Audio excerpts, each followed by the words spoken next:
ரணிலுக்கு எதிராக சர்வதேச சூழ்ச்சி என்கின்றார் குமாரவேல்கம. மத போராட்டத்தை தூண்டிவிடுகின்றது போராட்ட குழு, அரசு தரப்பு குற்றச்சாட்டு. இந்தியாவின் ஒடிசாவில் பாரிய தொடருந்து விபத்து 237 பேர் உயிரிழப்பு. ஜனாதிபதியின் புதிய திட்டம். ஆஸ்திரேலிய தேரர் கட்டுநாயக்க விமான நிலையத்தில் அவமதிப்பு. அரச புலனாய்வாளர்களின் அராஜக செயற்பாடு வன்மையாக கண்டிக்கும் தமிழ் எம்பி. கோட்டாபய ராஜபக்சவின் கடன்களை அடைக்கும் ரணில் அரசாங்கம். அணு ஆயுதம் குறித்த தரவுகளை ரஷ்யாவுக்கு பரிமாற்றம் செய்ய மாட்டோம். அமெரிக்கா திட்டவட்டம். ஜனாதிபதி ரணில் விக்ரமசிங்கவிற்கு எதிராக சர்வதேச சூழ்ச்சி நடக்கின்றது. அது தொடர்பில் அரசு விழிப்பாகவே இருக்க வேண்டும் என ஐக்கிய மக்கள் சக்தியின் களுத்துறை மாவட்ட நாடாளுமன்ற உறுப்பினர் குமாரவேல்கம ஊடகங்களிடம் தெரிவித்துள்ளார். தற்போதைய சூழ்நிலையில் ரணில் விக்ரமசிங்கவால் மட்டுமே இந்த நாட்டை நிர்வகிக்க முடியும். எனவே அவருக்கு ஆதரவு வழங்க வேண்டியது கட்டாயம். அதைவிட மாற்று வழியில்லை. அரசு தலைவரும் அரசும் விழிப்பாகவே இருக்க வேண்டும். ஜனாதிபதிக்கு நெருக்கடியை ஏற்படுத்தும் விதத்தில் சர்வதேச சூழ்ச்சி நடக்கின்றது. இந்த சூழ்ச்சி ரணிலிடம் எடுபடாது என்ற நம்பிக்கை உள்ளது என தெரிவித்துள்ளார். சமூக போராட்டம் தோல்வியடையும் போது அதன் பின்னணியில் உள்ள குழுக்கள் மத போராட்டத்துக்கு தயாராகும். அதுவும் தோல்வியுற்றால் நாட்டின் இனவாதத்தை விதைப்பார்கள் என ஆளுங்கட்சியின் பிரதம அமைப்பாளரும் நகர அபிவிருத்தி வீடமைப்பு அமைச்சருமான பிரசன்ன ரணதுங்க தெரிவித்துள்ளார். நாட்டை அராஜகம் செய்யும் இவ்வாறான குழுக்களுக்கு எதிராக ஜார் மூக்கை நுழைத்தாலும் பொருட்படுத்தாது அரசாங்கம் கடும் நடவடிக்கை எடுக்க வேண்டும் என அமைச்சர் சுட்டிக்காட்டியுள்ளார்.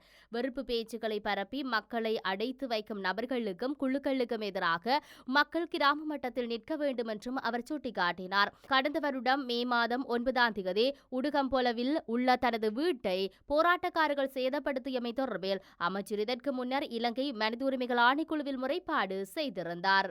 இந்தியாவின் ஒடிசா மாநிலத்தின் பாலாசோரில் 3 தொடருந்துகள் மோதி இடம்பெற்ற விபத்தில் உயிரிழந்தவர்களின் எண்ணிக்கை 237 அதிகரித்துள்ளது. அத்துடன் 900க்கு மேற்பட்டோர் காயமடைந்துள்ளதாக தெரிவிக்கப்பட்டுள்ளது. 18க்கும் மேற்பட்ட தொடருந்து பெட்டிகள் கவிழ்ந்து விபத்து ஏற்பட்டுள்ளதால் உயிரிழந்தவர்களின் எண்ணிக்கை மேலும் அதிகரிக்க வாய்ப்புள்ளதாக அஞ்சப்படுகிறது. கொல்கத்தாவில் இருந்து சென்னை நோக்கி பயணித்த கோரமண்டல் விரைவு தொடருந்து ஒடிசா மாநிலம் பாலசோர் மாவட்டம் பகானாக தொடருந்து நிலையம் அருகே நேற்றிரவு 7 மணியளவில் விபத்துக்குள்ளானது. இந்த விபத்தில் கோரமண்டல விரைவு தொடருந்து பெட்டிகள் அருகில் இருந்த தண்டவாளத்தில் சரிந்துள்ளன. இதன்போது பெங்களூரில் இருந்து கொல்கத்தா நோக்கிய பயணித்த மற்றொரு தொடருந்து தடம் புரண்ட தொடருந்து பெட்டிகளுடன் மோதி விபத்துக்குள்ளானது. அதே நேரம் சரக்கு தொடருந்து ஒன்றும் இந்த விபத்தில் சிக்கியுள்ளது. இதனையடுத்து விபத்து நடந்த பகுதியில் இந்திய தேசிய பேரிடர் மீட்பு படையினர் மற்றும் தீயணைப்பு படையினர் ஆகியோர் சம்பவ இடத்துக்கு சென்று மீட்பு பணியில் ஈடுபட்டு வருகின்றனர். விபத்துக்குள்ளான பகுதிக்கு அருகில் வசிக்கும் உள்ளூர் நபர்களும் மீட்பு பணியில் ஈடுபட்டு வருகின்றனர். காயமடைந்தவர்கள் நோயாளர் காவு வாகனங்கள் மற்றும் பேருந்துகள் மூலம் வைத்தியசாலைக்கு கொண்டு செல்லப்பட்டுள்ள நிலையில் மீட்பு பணிகள் தொடர்ந்து முன்னெடுக்கப்படுவதாக தெரிவிக்கப்பட்டுள்ளது. இந்த நிலையில் ஒடிசாவில் ஒரு நாள் துக்கம் அனுஷ்டிக்கப்படும் என்றும் மாநிலம் முழுவதும் அனைத்து நிகழ்ச்சிகளும் ரத்து செய்யப்படுவதாகவும் முதலமைச்சர் நவீன் பட்நாயக்க தெரிவித்துள்ளார். இதனிடையே பிரதமர் நரேந்திர மோடி விபத்து தொடரில் தனது இரங்கல்களை தெரிவித்துள்ளதுடன் பாதிக்கப்பட்டவர்களுக்குரிய நிவாரணங்களை வழங்குமாறு தொடர்ந்து போக்குவரத்து துறை அமைச்சர் அஸ்வினி வைஷ்ணவுக்கு அறிவுறுத்தியுள்ளதாக தனது டுவிட்டரில் பதிவிட்டுள்ளார். உத்தேச காலநிலை மாற்றம் தொடர்பான சர்வதேச பல்கலைக்கழகத்தை அடுத்த ஆண்டு ஆரம்பிக்க எதிர்பார்த்துள்ளதாக ஜனாதிபதி ரணில் விக்ரமசிங்க தெரிவித்துள்ளார். காலநிலை மாற்றம் தொடர்பான ஆராய்ச்சிகளுக்காக சர்வதேச அங்கீகாரம் பெற்ற சுமார் 130 விஞ்ஞானிகளை கொண்ட குழுவை பல்கலைக்கழக மானியங்கள் ஆணைக்குழு அடையாளம் கண்டுள்ளதாகவும் இதன்போது தெரிவிக்கப்பட்டுள்ளது. அவர்களின் சர்வதேச தொடர்புகளை இந்த பல்கலைக்கழகத்தின் செயற்பாடுகளுக்காக பெற்றுக்கொள்வது இதன் நோக்கமாகும். இந்த வருட ஜூலை ஆகஸ்ட் மாதங்களில் நடைபெறவுள்ள இந்த நாட்டிற்கு வருமாறு பில் மற்றும் மெலிண்டா கேஸ் அமைப்பின் காலநிலை மாற்றம் தொடர்பான சர்வதேச நிபுணர்கள் குழுவிற்கு அழைப்பு விடுக்கப்பட்டிருப்பது குறித்தும் இங்கு கலந்துரையாடப்பட்டது. காலநிலை மாற்றம் தொடர்பான கொள்கைசார் கருத்து பரிமாறல்களில் ஈடுபடுத்துதல், உலகளாவிய பிரச்சினைகளை பற்றி கலந்துரையாடுதல் மற்றும் கொள்கை கருத்துக்கள் பரிமாற்றங்களிலிருந்து பெறப்பட்ட தகவல்களை ஆராய்வது அவர்களின் வருகையின் நோக்கமாகும். உத்தேச காலநிலை மாற்றம் தொடர்பான பல்கலைக்கழகத்தின் செயல்பாடுகளுக்கு பங்களிக்க கொரியா எக்ஸிம் வங்கியும் தற்போது முன்வந்துள்ளதாகவும் ஹார்வர்ட் மற்றும் MIT போன்ற புகழ்பெற்ற நிறுவனங்களும் இந்த பல்கலைக்கழகத்துடன் இணைந்து செயற்பட விருப்பம் தெரிவித்துள்ளதாகவும் ஜனாதிபதி ரணில் விக்ரமசிங்க தெரிவித்துள்ளார். வணக்கத்துக்குரிய அஜான் பிரகிம் தேரரை 12 மணித்தியாலங்கள் வரை கட்டுநாயக்க விமான நிலையத்தில் காத்திருக்க வைத்திருந்தமை தொடர்பில் விசாரணைகளை நடத்தி பொறுப்பாளிகளை தண்டிக்குமாறு உத்தரவிடப்பட்டுள்ளது. ஜனாதிபதியின் செயலாளர் சமநேக்க நாயக்க துறைமுக மற்றும் விமான போக்குவரத்து அமைச்சின் செயலாளருக்கு இந்த பணிபுரியை விடுத்துள்ளார். ஜனாதிபதி ரணில் விக்ரமசிங்கவின் ஆலோசனைக்கு அமைய இந்த தீர்மானத்தை எடுத்ததாக ஏக்கநாயக்க தெரிவித்தார். இந்த இந்த சம்பவத்துக்கு காரணமானவர்களுக்கு எதிராக நடவடிக்கை எடுக்குமாறு ஜனாதிபதி கோரியுள்ளதாகவும் சம்பவம் தொடர்பில் அவர் வருத்தம் தெரிவித்துள்ளதாகவும் சமன் ஏகநாயக்க குறிப்பிட்டுள்ளார்.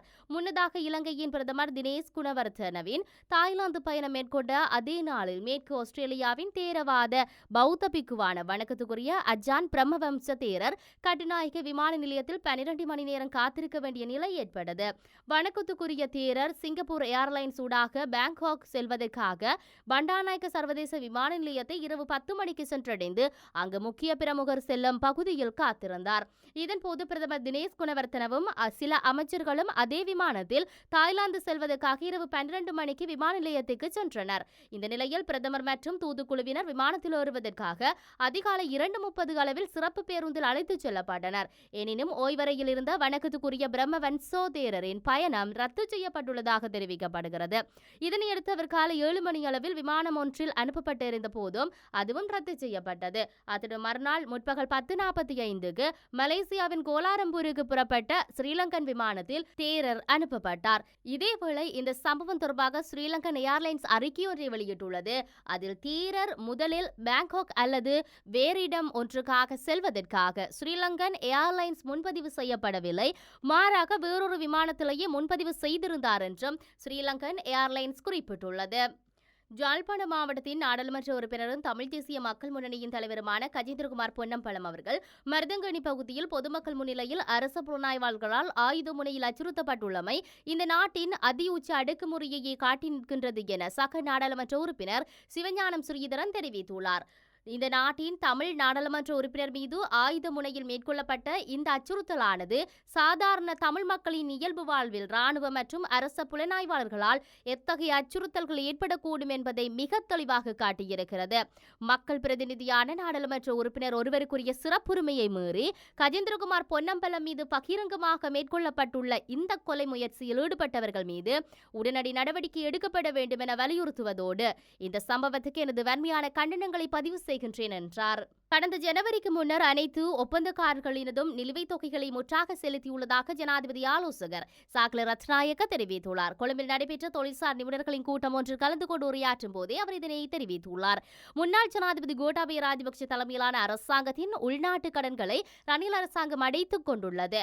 இதேவேளை முன்னாள் ஜனாதிபதி கோட்டாபய ராஜபக்ஷவின் காலத்தில் நெடுஞ்சாலைகள் நிர்மாணம், ராணுவத்தினருக்கு உணவுப் பொருள் வழங்கல் போன்ற முக்கிய விடயங்களில் ஒப்பந்தக்காரர்களுக்கு 2 வருடங்களுக்கு மேலாக கொடுப்பனவுகளை நிலுவையில் வைக்கப்பட்டிருந்தது.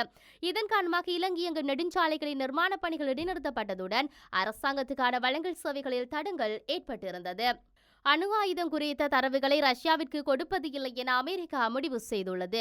அணு ஆயுதங்களை குறைப்பதற்காக நியூஸ்டார் அணு ஆயுத குறைப்பு ஒப்பந்தம் அமெரிக்கா ரஷ்யா இடையே ஏற்பட்டது. இந்த ஒப்பந்தத்தின் முக்கிய நோக்கம் அணு ஆயுதம் எங்கு உள்ளது, எங்கிருந்து ஏவப்படுகிறது, கண்டம் விட்டு கண்டம் பாயும் ஏவுகணை போன்ற தரவுகளை பகிர்வது உள்ளிட்டவையாகும்.